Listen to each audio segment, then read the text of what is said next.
Yo, what's up kakamay? Kumusta kayong lahat? Ako naman ay, ang isa lang masasabi ko, the show must go on. Kanina, namamagang mata natin, hot compress. Feeling ko, makirot, ma-update, nangangati.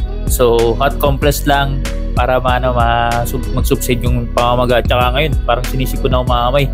Gawa ng klima, kaya doon sa mga nandito sa mga viewers natin na nandito sa Pilipinas, ingat tayo umamay kasi kakaiba ngayon klima, may init na tapos pupunta ka sa malamig, ang labas yan, ubo at sipon tsaka tangkaso. So ingat tayo mga may lahat.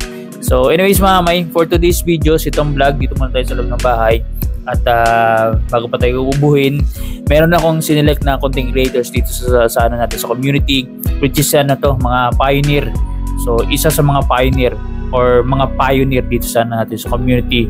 At isa lang na word ang pumasok sa isip ko mga may nung sinilip ko to or na-select ko, yung word na Lilo or Lilo pumasok sa isip ko mga may. So malalaman niyo po kung bakit at i-discuss ko po sa inyo isa-isa, at yung lahat ng details mga may mapapanood niyo po dyan sa screen para masundan niyo po yung sinasabi ko. So without further ado mga may, isa na po natin sa first content creator na napili po natin. Randomly to mga may. So, ito, yung una, si Kabugoy, si Jeramil Perez. At meron na siyang 97.4k na subscribers count at nakapag-vlog lang po siya this April ng 7. So, kaya Lilong word. Hindi ko alam kung mag-hapit pa siya kasi may sa mga 10 days pang remaining this April.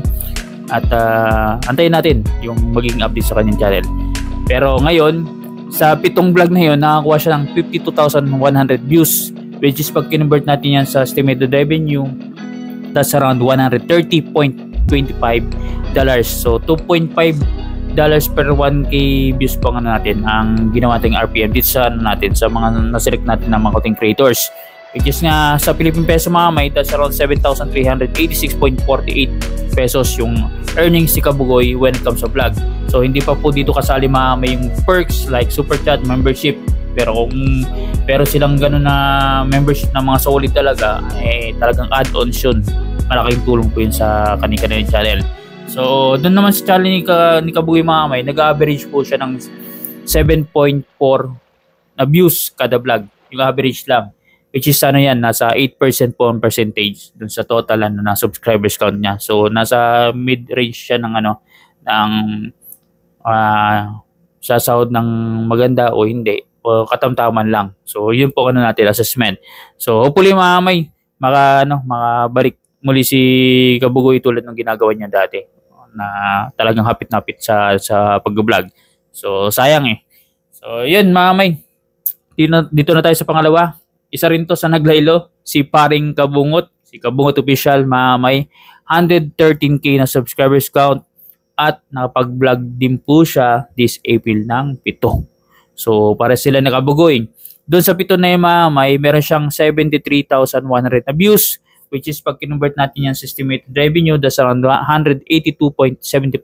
Sa Philippine peso, that's around 10,363.75 pesos may. So si Kabungot may, hindi ko alam kung bakit naglaylo, malakas naman tumamay dito sa community natin. Kumbaga kada vlog nito talaga may solid na community yan Kumbaga Kabungot Kabungot community. Pero ako, I am hoping may na bumalik yung sigla nila sa pag-create ng content, at wag lang panghinaan may, kasi ganun talaga ang mundo ng social media. Minsan mataas, minsan mababa. Basta ang mahalaga is nandiyan ka pa rin. Kumbaga naghahapit pa rin sa pag-upload. So anyways may, si Kabungot, views percentage niya po 10,400 yung views average. Sa percentage, that's around 9%. So may potential may na umakyat kasi 9%, 15% po ang estimation natin, assessment natin na makasahod ng isang content creator na maganda-ganda may onwards. So sila nasa papunta na dun, which is dati nandun naman sila may malalaki pa ang sinasahod So anyways dito na tayo sa pangatlo, si Meow Meow, si Kamuning Official. At grabe, medyo malaki ng subscribers count nito, 178k. At dito sa napili ko, siya ang pinakamaraming upload, 11 mga may. Doon sa 11 na yon, nakakuha siya ng 144,300 na views, which is pag kinonvert natin yan sa estimated revenue, that's around $360.75. Sa Philippine peso, that's around 20,458.13 pesos mga kamay. Not bad para kay Kamuning, pero tulad nung ganyang kalaki na subscribers or followers is mababa po yan mga kamay. Pero sa amin na mga content creators ganun, 20,000 is 20,000 mga kamay. Malaki yan. So kumbaga goods na goods yan sa amin. Hopefully may si Kamuning, kasi meron ako nakita dun sa vlog niya na medyo magandang yung parang output ng views.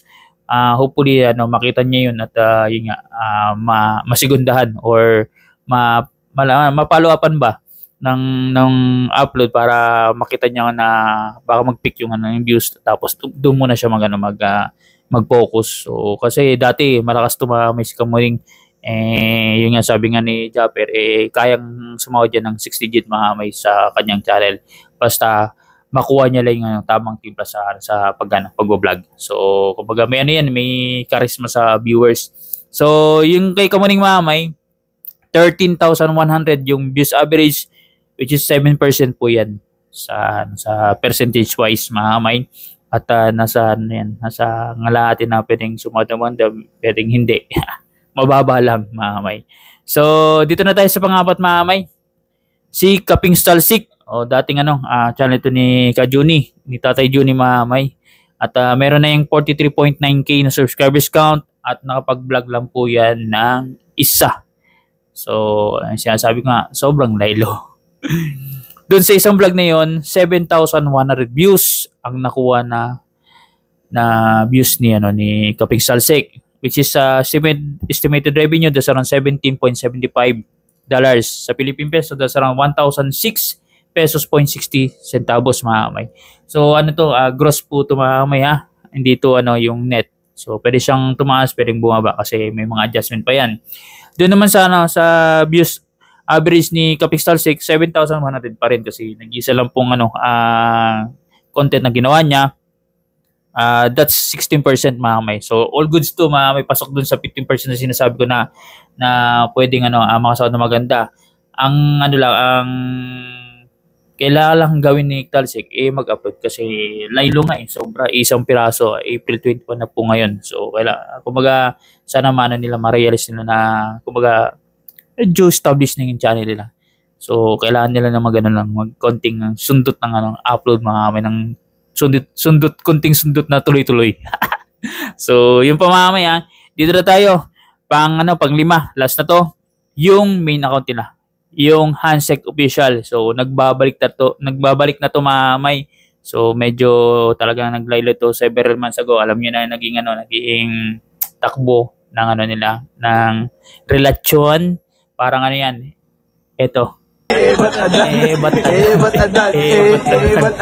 Yan po mga kamay lang nangyari sa kanila. So, yung Hansek Official, 113k yung subscribers count at nakapag-vlog lang po sila ng 7. So, laylo din mga kamay. At doon sa 7 na yon, nakakuha siya ng 52,500 views, which is estimated revenue that's around $131.25. Sa Philippine peso naman, that's around 7,443.19 pesos. Ito naman kayang mabuhay yan, itong Hansek Official. Basta porsigihin na nila sa pag-upload kasi established na yan So naglaylo lang before because of some issues. So kumbaga ngayon nagbuhabalik na sila. Pag naging active yan, babalik yan kasi ang estimated ko na earnings niyan every month siguro hindi yan bababa ng 40s pataas na yan nung active pa sila mamaya.